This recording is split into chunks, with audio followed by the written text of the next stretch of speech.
Moin und willkommen. Mein Name ist János Kereszti. Ich begrüße Sie zum Filmfest Bremen.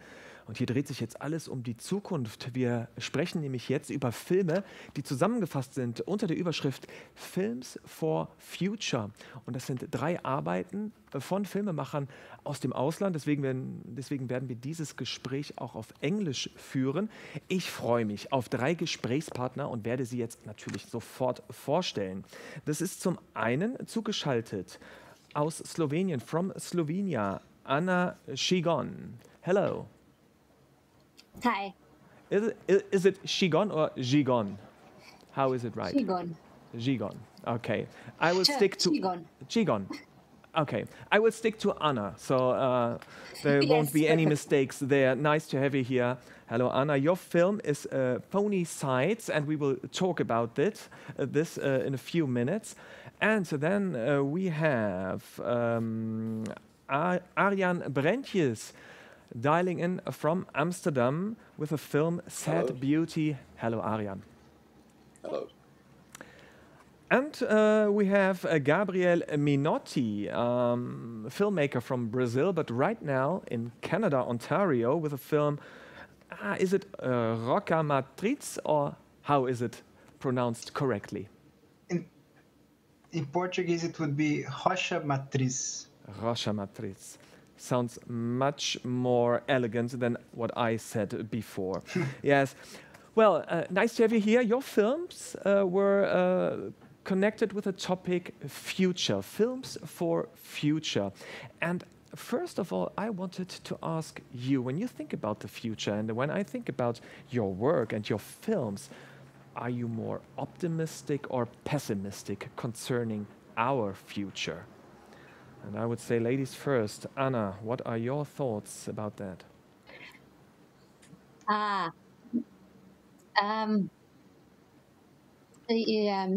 do they say?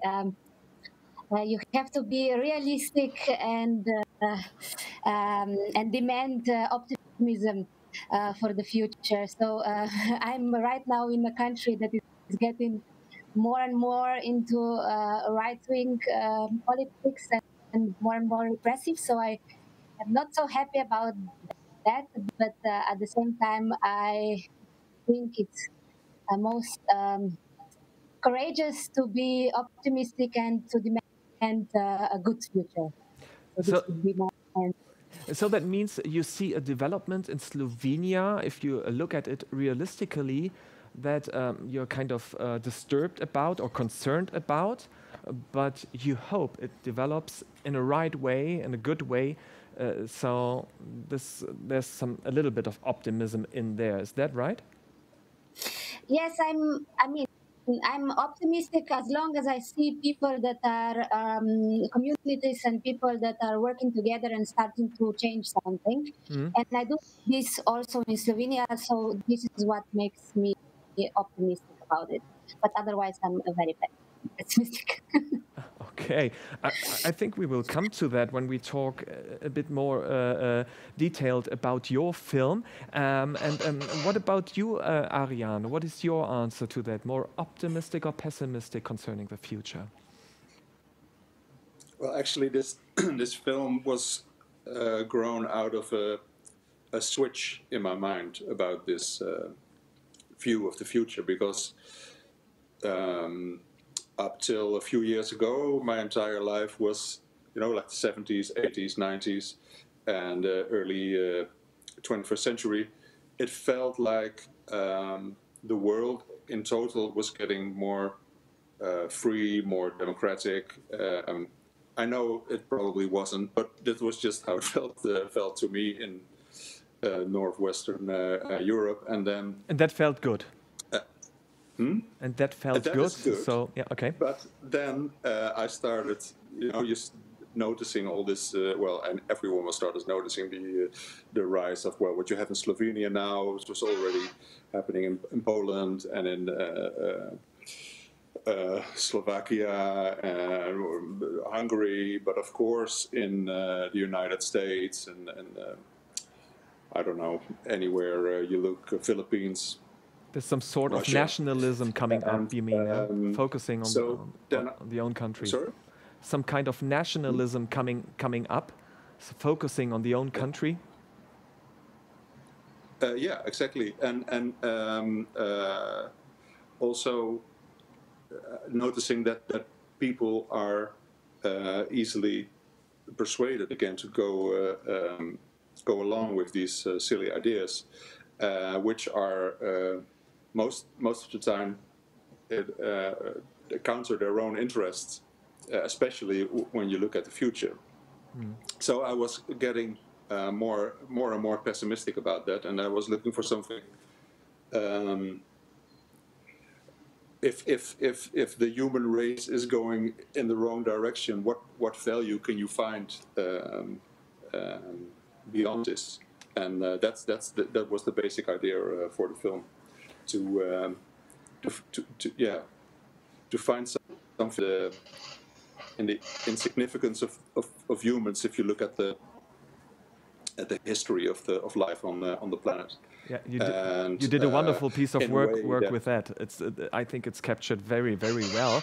We will go into detail shortly. And you're kind of how do you say, like a prophet or a visionary with your with the film you made. We will come to that, but it's I get some goosebumps when I saw it. I thought, wow, he saw, it's like a pandemic situation, people with masks, and it happened before Corona. But we will come to that.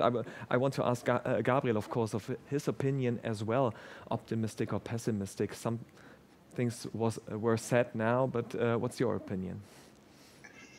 I'm extremely pessimistic and cynical in general, but I have to say that I feel represented by my colleagues here in the talk, because I think we have to dare to be optimistic right now, and we have to see like good possibilities for the future in the small things as well. And I think that's what we often try to do with filmmaking and storytelling, right? We're trying to making an effort sometimes against our own pessimism. So thanks so much for both of your testimonials. They lift my spirit. Oh, that's great. Well, let's talk about your films. And Gabriel, you made a film. You pronounced it so well. It sounds like music when you say it. It's like, what was it? Roja Matriz. And it's, it's a film about, how can I summarize it? It's about rocks, landscape, about the minerals, and how humans work with it, and how they look at it, and how they transport it. But the point of view is very interesting. It seems that the narrator is not human. It's I have to say I looked it up in the summary, and it's written there, and obviously it's not a human narrator. So perhaps you can tell which point of view is it that your film is narrated. Of course. Rocha Matriz, and we choose not to translate the name of the movie to other languages, because in a way it is a movie about language. You see the voiceover narration, has a voiceover narration, but it's not a language that either of the directors or anyone in the crew speaks. It's not Portuguese. And on a very basic level, the documentary is about the rock industry in our home state in Brazil, which is super rich, super huge, but most people who live in the state, they don't know about it. They have no direct contact with it. And perhaps it's one of the most important sources of income of the state nevertheless. So in a sense, it is a very common, or it's a subject that is all around us, but it's very alien to us. So maybe the first aliens that are in the movie are the film crew itself. We try to approach this world that was at the same time very familiar but very strange. And in doing so, I think we were also testing the limits of cinematographic representation to account for these really difficult, massive, and complex processes that we're seeing going on in the world right now. Like an industry as huge as ornamental rock extraction, what does it entail? It involves, of course, destroying or going into the landscape and taking parts of it, but it also involves global trade. It also involves a lot of micro and micro industrial process along the way and transportation. So how do you pack all of this in a movie? Well, on the one hand, that's what cinema has been doing since forever, right? If you to the origins of cinema and how they were trying to represent industrial processes, the men with the movie camera, it's about synthesizing the world into or through montage. And I think that we are drawing from this, but at the same time trying to see if the same techniques still hold true when we're talking about these very complex processes that in a way are destroying the world. And I mean, is cinema still able to make sense of them as it did before? So the alien point of view is the point of view of cinema, is the point of view of us in relation to Earth, is the point of view of the industry itself and its rationale in how it relates to nature or how it creates a nature apart from itself. But yeah, and it seems like the narrator is looking at the humans as objects, not as like the narrator is itself a human being. It's like, this is how humans behave with a material rock or a stone, and this is how they work with it. It's like really distant. There's a distance between the narrator and the things happening. And what really well touched me in a way or interested me was, I know what a mountain looks like, and I know when somebody works at a mountain, and I know what like a nice stone table looks like when I'm at a flat or I'm in a building. But I don't know what happens in between. How does the rock come to the house, and how is it happening that this rock travels, I don't know, somewhere in the world? And it's very interesting because it's so, I don't know, everybody is connected to this material and sees like furniture made of stone, but nobody has a clue how it's done. Exactly. We're trying to provide some glimpses of it, and I think that the narration itself, it has a certain cruel poetry to it in how it uses metaphors to explain this process, which is extremely aggressive in a way that sounds almost beautiful perhaps or inspiring. But maybe that's something about language, about making sense of things. I mean, making sense of things sometimes makes it seem like everything is normal. It's a process of normalization in a way. And maybe to produce this estrangement is another tactics for keeping us aware of the contradictions of economic processes. Yeah, and you mentioned at the beginning that the language is not Portuguese. I saw in the credits in the end, because I was interested. I do not speak Portuguese at all, but I thought that's not Portuguese, I think. But I saw the narrator was like a Chinese person, or it looked so from the name. So is it Chinese that is spoken? It is Chinese, it is Mandarin, it's spoken by someone from Taiwan. Mm-hmm. And it makes sense in the context of the movie because most or a big part of the international market of ornamental rocks from Brazil is China, goes to China. And I think that in a lot of ways right now, China represents the future, just like Japan represented a decade or more than a decade ago. Mm-hmm. It represents like very quick technological development and solutions for humankind to come in a way. Well, it's very nice captured. I have to say all your works, all three works we are now talking about a little bit are very different from each other, and how you captured it, but very interesting. It should have a place like in innovative films, because it's very interesting how you did it. Anna, I look at you right now, and I remember, of course, your film, and I thought there was some very interesting, well, I don't know, metaphoric, mixed up pictures where you combined like settings and things. I don't know, blend into each other. I remember there was a picture of I think it's the Times Square and a Chinese landscape or city mixed up together. I think I saw parts of Berlin and the Acropolis in Athens in the background. Am I right with that?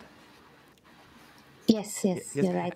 So, what took you to make it this way, to combine these different places and mix them up? I would say the short answer would be globalism. Okay. I wanted to explain to myself and to the viewers what is the geopolitical situation in the world, like the whole world. So that is my attempt to somehow connect bits of information that I find in different news outlets, and I'm usually very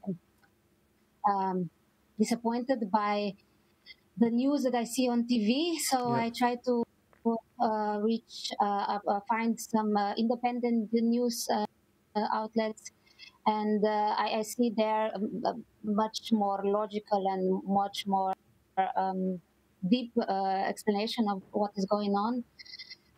So these combinations of cities always come out of some political or economic connections between cities. So in Berlin, you have the connection with Greece, Yes. which was like a critique on how European Union and Germany, especially, has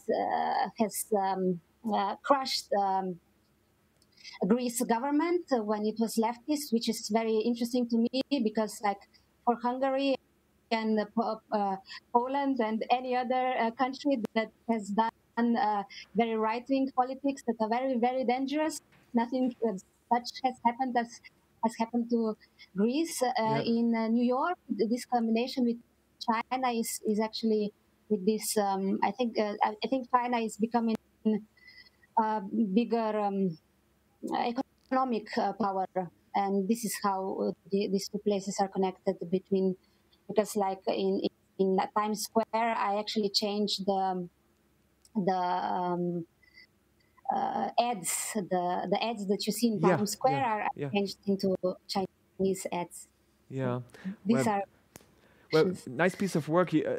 When I saw the pictures, there is so much to discover, and it was very, very interesting to see. And the changes, how it blends into each other. It's well, you made it slowly, so I can follow it with my eyes when I see it, and so it was very, very interesting to see. I think it was hard work doing it in the editing, or was it only fun, or how was your work there? Yes, it was. It was really hard because I couldn't go to all these places because didn't have the money to go to all these places. But I was really happy with these new sites that there are people that film and take pictures and make them under Creative Commons. So I found a lot of things there. So it was, the process was a lot of searching and looking for pictures and trying to find the connection that would have meaning through these pictures, and then a lot of editing and special effects and stuff like this. Yeah, and in the beginning, I mean, you start with a fog being above a city, and it's very misty. You cannot see properly, and it's like a metaphor. I think you, even the narrator says, tough times to see clearly. And I remember a scene where there's the White House and all these, the birds, like the Twitter birds, sitting on the roof. I mean, it's obvious what this is. And if I connect this together, the fog, and there you have all the birds, the twittering news, of course, I come up with fake news. And you mentioned the information. Do you think that style of information or the sources of information and how they work, did they change over the past few years? I'm not sure, but I do remember that when I was in America, where was I? In South Dakota. I went as a student in South Dakota, and I was watching CNN, and I remember watching that news and thinking, what the hell is this? I don't understand. What are they trying to tell me? Because it was a lot of bits of information that didn't have any logical connection between each other. And I felt that this is different from what I saw in Slovenia at that time. So this was in, I think, 2009 or something like this. So but this now had I nothing to do with like Trump. 2009 was like Obama administration. Perhaps we have to add this. Yeah, but it was the problem is that the American news has been corporate news, like this big CNN and so on are corporate news, and I think this is like what I wanted to say is that I saw what I'm seeing now in Slovenia is something similar, that this deep understanding is gone, but I'm not sure if I just because of Trump and stuff like this that I have become more sensitized about this. I'm not sure, or is it true that I think it's both of them. That it's also the news that has gotten more like sensation and not so much deep understanding of what is happening. Yeah, you just used the word the big picture, and I mean what's common with all your work is like the films you did. It's kind of you took a step back to watch at what is the situation, I don't know, in the world or with mankind, or what is it right now, and to put it into another context or have kind of a vision. And Arjan, your film, I said it at the beginning, is kind of prophetic because in your animation film, well, there's a pandemic going on or a big crisis. I think it's not a virus, but bacteria that causes a disease that mankind suffers from. And you see pictures, of course, in an animated way, but they're pictures that we now see in real life, people wearing masks going through the streets, and you see people working in a hospital dressed in this biohazard uniform and people getting ill. I really have to say, what took you to this plot, and that you saw it such a short time before these things really happened? Well, of course, that I didn't have any information about pandemics being around the corner. Yeah. But it's just that I was looking for a way, as I said, to show the feeling that there is something more important outside of humanity, and then I thought the best way in this film, it's maybe a spoiler for people that didn't see it yet, but that doesn't really matter. But I needed to find something to wipe out humanity. Mm-hmm. So I just started Googling what would be an efficient way, and then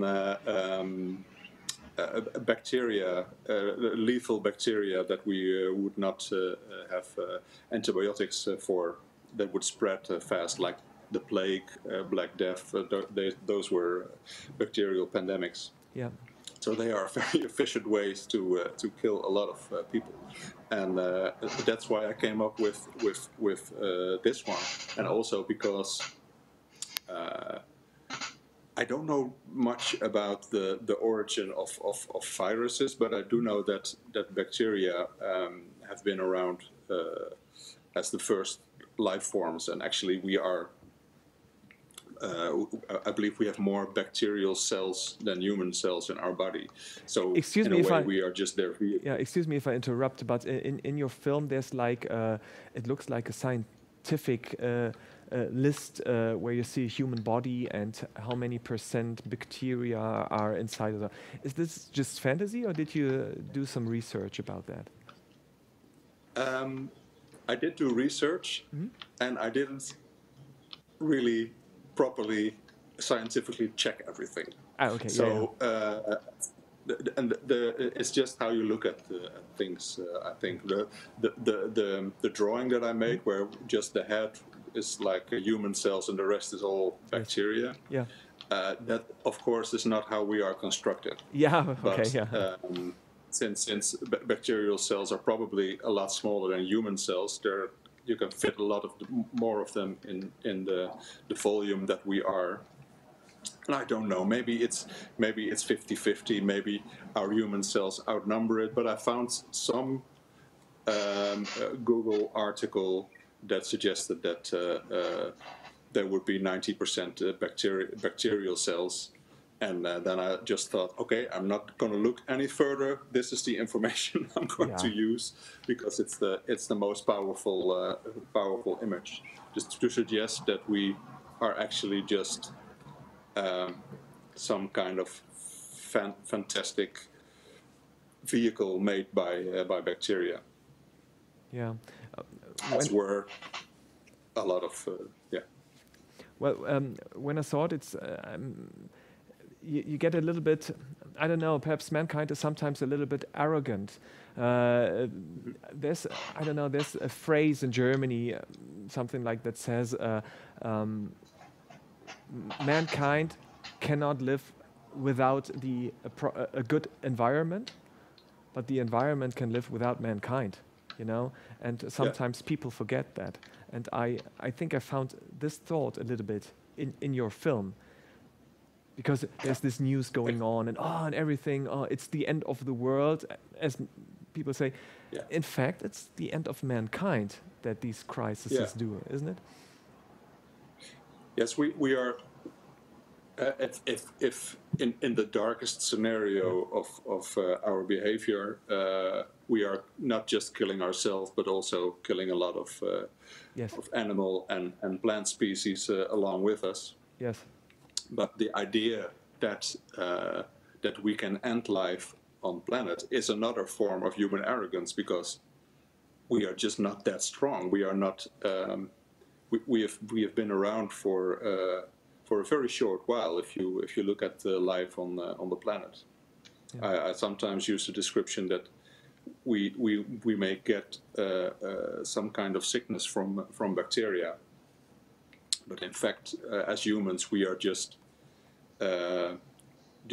some small illness for life on the planet, that it just caught a case of human yesterday, and tomorrow it will probably be okay. It's so interesting, because what you say, I saw some years ago, I saw like a cartoon, like two planets meeting each other, and one is like, I don't know, has a flu, you know, looking bad, and the other planet says, oh, what's up with you? And he says, I don't know, I have humans. And the other says, oh, don't worry, tomorrow it will be gone, you know. Yeah.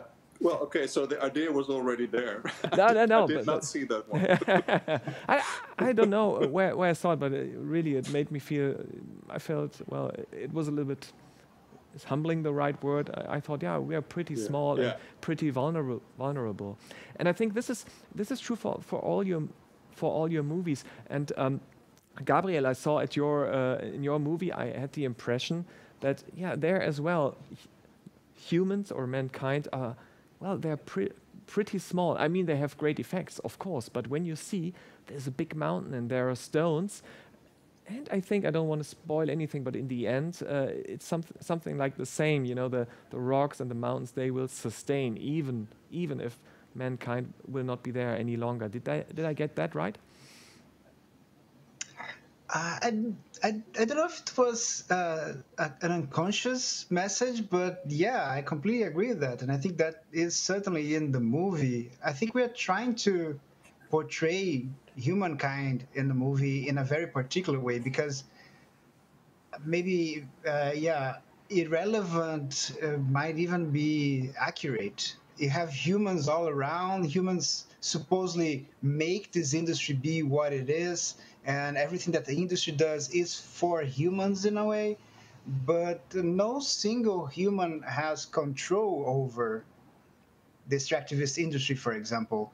I think we're trying to move the focus from, for example, the labor and more into like this sort of neuro center of operations, which is perhaps politics. Politics is extremely important in the world nowadays.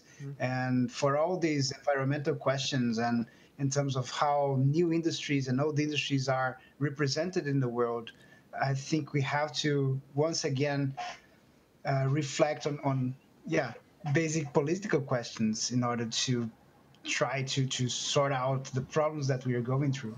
I mean, if you take the whole chain that you demonstrate in your film with each steps that take place, I mean, it's like really a machinery of sections coming after each other and connected in the whole process.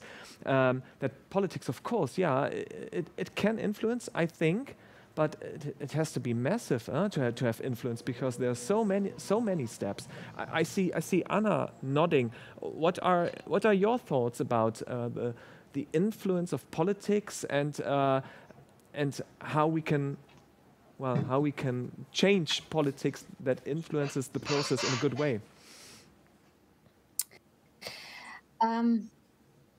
Yeah, in my film, I started the thing. Well, how I see it is that I started from with a little person, with everyday person, and ended also with everyday person, but in a collective.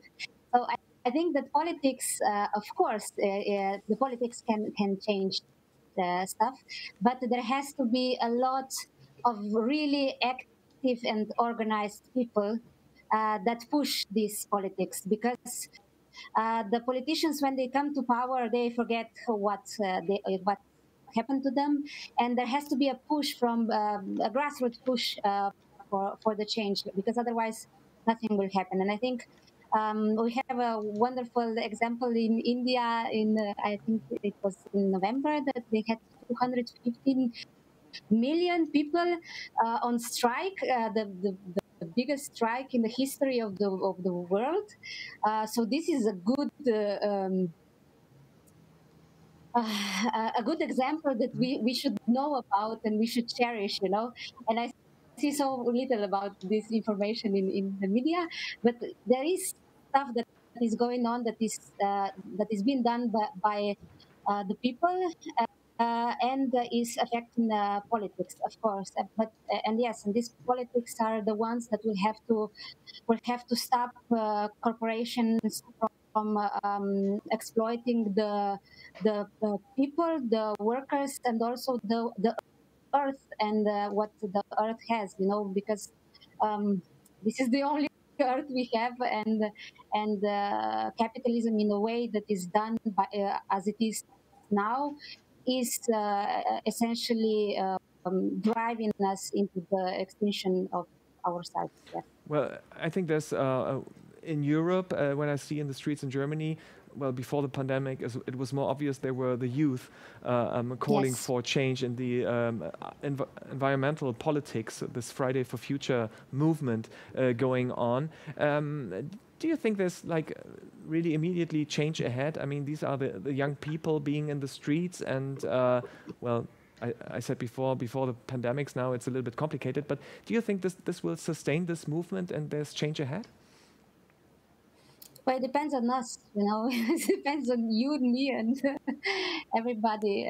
So I love this youth movement that has begun before the pandemics. I hope we don't lose our hope, and I hope that we don't lose our strength and courage. And I want to push us all into this believing that a different world is possible and that we can do it all together.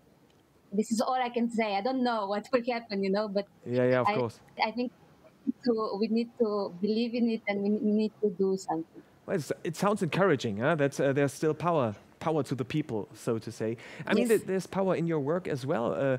Ariane, when I look at you, I mean, it's clearly a message in your film. I mean, you describe a situation where if we are not aware to behave properly and to take care of other species, then they will die, and we have to be aware of that to preserve life and our life as well. How much hope, well, do you have that a film, that filmmakers in general can send a message that spreads? Is it something that encourages you to do such a work?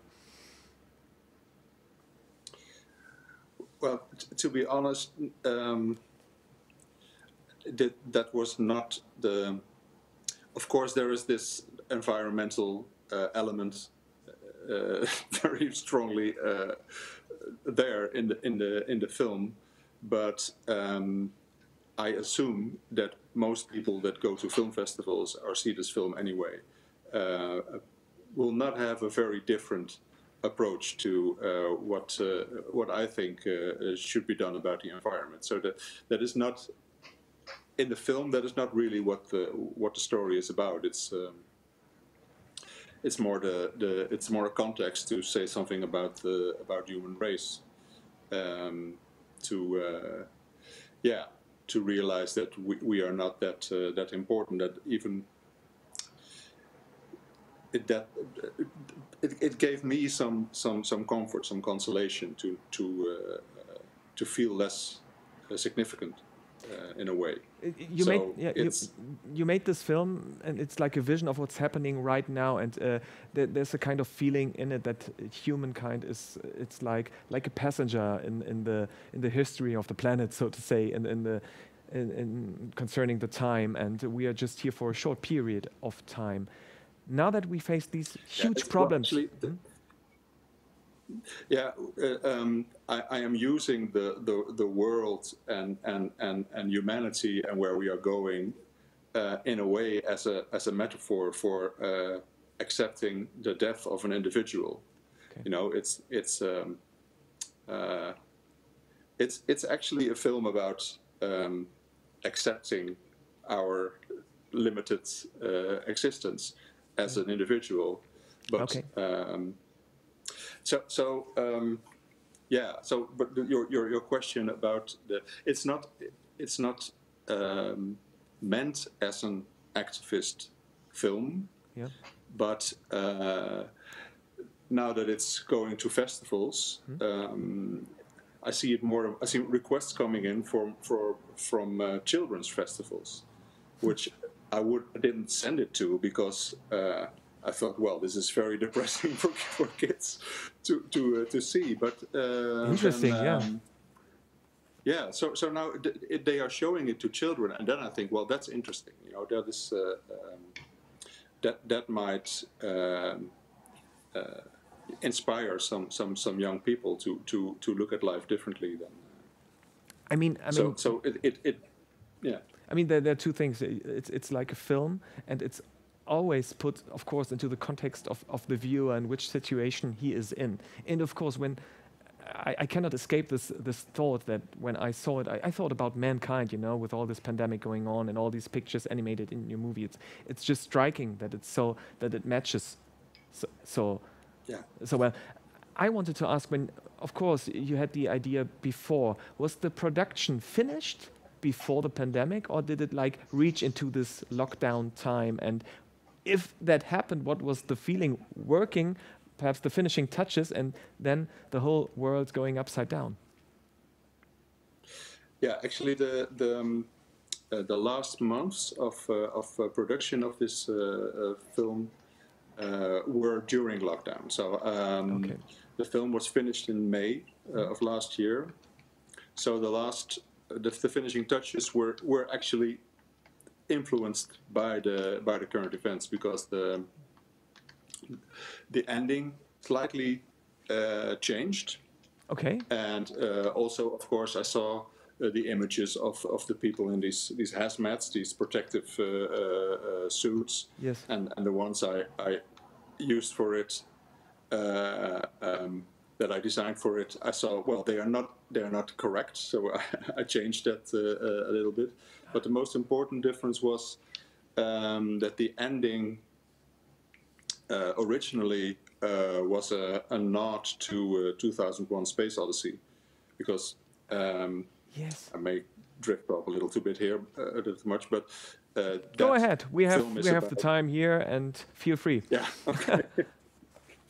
Of course, 2001: Space Odyssey is about the fact that at one point the planet becomes too small for humans. You know, humans have to go to another planet, which I thought was I love the film, but that's an arrogant, stupid idea, I think, because we don't need another planet. We just need to cool down, and the planet is going to outlive us billions of years. So Yes. the original idea was to, when the girl dies, I'm spoiling everything here, but when the girl dies in the end, now it's silent, and we are at the graveyard, and nature returns, Yes. and it's all very solemn.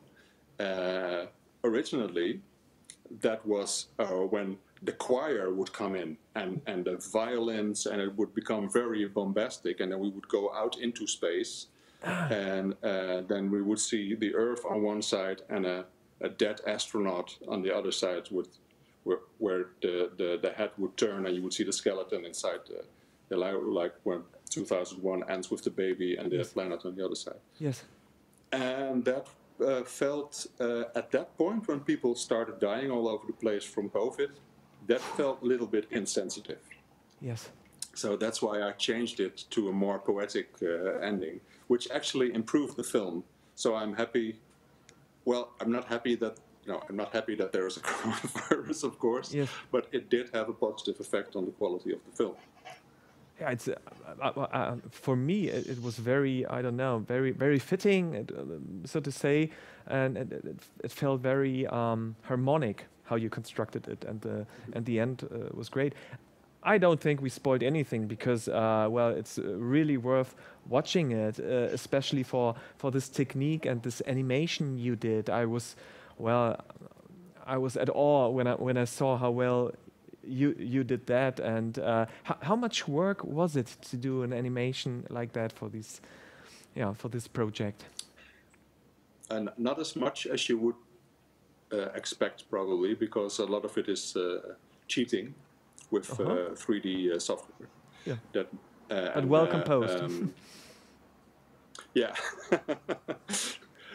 So I did make a lot of drawings in the background, and some of the animation is hand drawn, but like all the character animation and a lot of the things that happen in front of the camera, so to speak, they are made with 3D software with a render engine that makes it look like 2D hand drawn animation. So that's strangely enough, I felt the urge to hurry this film up, to make it to finish it fast, Yeah. which is strange. But yeah, if I would have taken a longer process making the film, it would be finished around now, and then it would not have had the impact it had the last year, I guess. Okay. Well, we're talking about films for future. These films are finished, so that we can show them, and each of them is worth watching. Are there any projects you are involved right now? And perhaps you can give us a short glimpse what it will be like and what we can expect. What about you, Gabriel? Is there something you're working on? Well, me and Miro Soares, who's the other director of Rocha Matriz, we were originally planning to do some installations as a continuation of the project.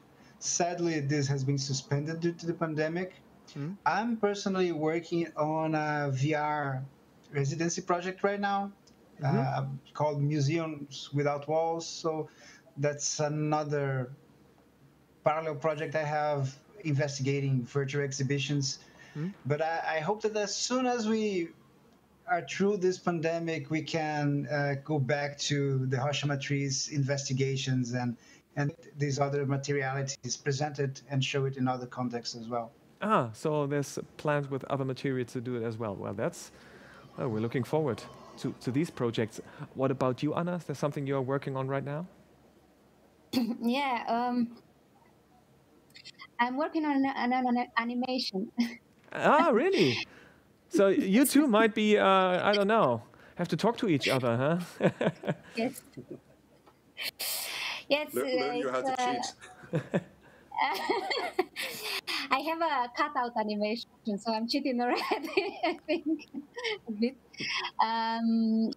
But yeah, it's taken a long time because I thought about this a few years ago, but now it's like with financing, it's getting too long, and I don't know. But now it's moving a bit forward now, and it's animation about cats.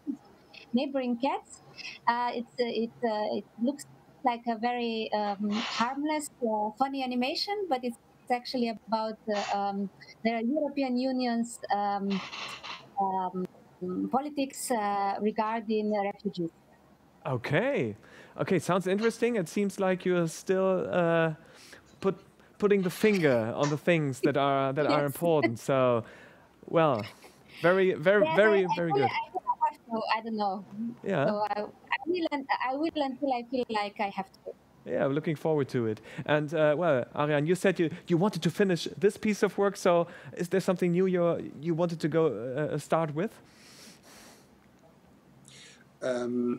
Well, I've already started a new project, which is going to be animation, and it will be a silent film set in the atmosphere of the 1920s, 1930s, and it's a world where there is something that resembles Facebook, but with the technology of those days. So there are projection screens in the street, and it has some dystopian 1984 elements, but it's mostly about where the protagonist, an individual, can find some privacy for her creativity.